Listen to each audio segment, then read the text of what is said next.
What's going on? It's Sylvan LaCue, aka the motherfucking L God, and we are back once again up in it with a review for Sylvan LaCue's Far From Familiar. Sylvan LaCue, if you are not familiar, which you might not be, Miami, Florida rapper, formerly of the name Quest. He had one of my favorite mixtapes from 2014 with Searching Sylvan.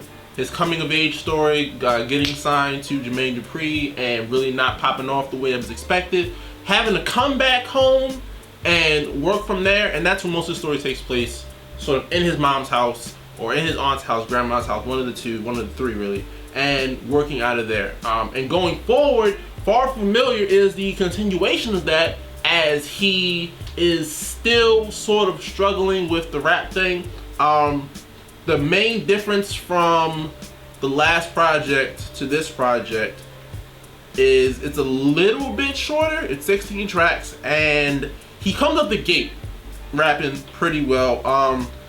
One thing you'll notice about Sylvan LaCue, aka Quest, is the fact that his voice is a little different. It's not an automatic voice that you would put with a rapper. It takes some getting used to. Once you're used to it, you won't even ever notice it. But that initial time, it's a little bit higher, and that may throw you off. But lyrically, it's still there. It's not so much as heavy bars. It's more so, what I'd say, experience raps. As he's sort of telling you about his day and, you know, talking that shit that braggadocious rapper talk. And I think there was more of that on this project. So it took me a minute before I could really get into it and hit the personal aspects, which come with, I think the first thing that hit me was the Hollywood personalities, something like that, skit. And it's sort of him talking about he's trying to get into a club, and the guy's like, hey, you know who the fuck this is? He's like, no, who the fuck is that? It's fucking Sylvan LaCue. Who the fuck is that? Yeah, he did this, that, and the other. It's like, it wasn't him, that's Quest. That used to be him. And then it's like the whole dealing with Hollywood fame situation, and it's a bit of a contrast to what the first project was about, but I'm sort of here for it. And he's talking about the phoniness and the fakeness, and talking about how he left Visionary Music Group, the same people who signed Logic, and how they really weren't doing anything for him. One line goes, had to leave the label. When I had to leave Visionary, that it had no vision. How ironic is that? And the project is, it's dope. It's dope, but it's not like, oh, go out and buy it dope. It's like, listen to it about 4 or 5 times to see how long that dope lasts. It may wear off by the third one. I know by the time I heard the third one, some of the shit wasn't really hitting the way I thought it was, and it was just kind of like, eh. Favorite tracks over here though, Studio City. The skits are always dope.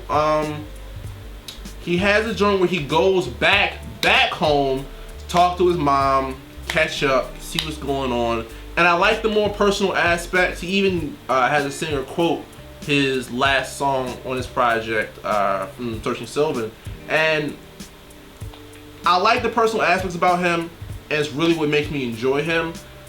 Something about that, I don't know. It's not like it's not there, but it's not as strong. And I think that may be what keeps me a little bit disconnected at the moment. But it's not a super long project. Again, a little bit towards the side of the spectrum where it's like, but it's not too bad. Sylvan LaCue, Far From Familiar. Stream it, see how you feel. You may fuck with it. The voice, don't let the voice stop you. Please do not let the voice stop you. He's a talented guy. If you can get past that, he rides his beats pretty good. His beat selection is nice. And he's got some stories, man. Girlfriend, fame, coming back home, feeling like a man, the whole nine. If you're down for that, you are down for LaCue. Until next time, this has been Young Larry, aka the motherfucking L God. Hold that fucking out.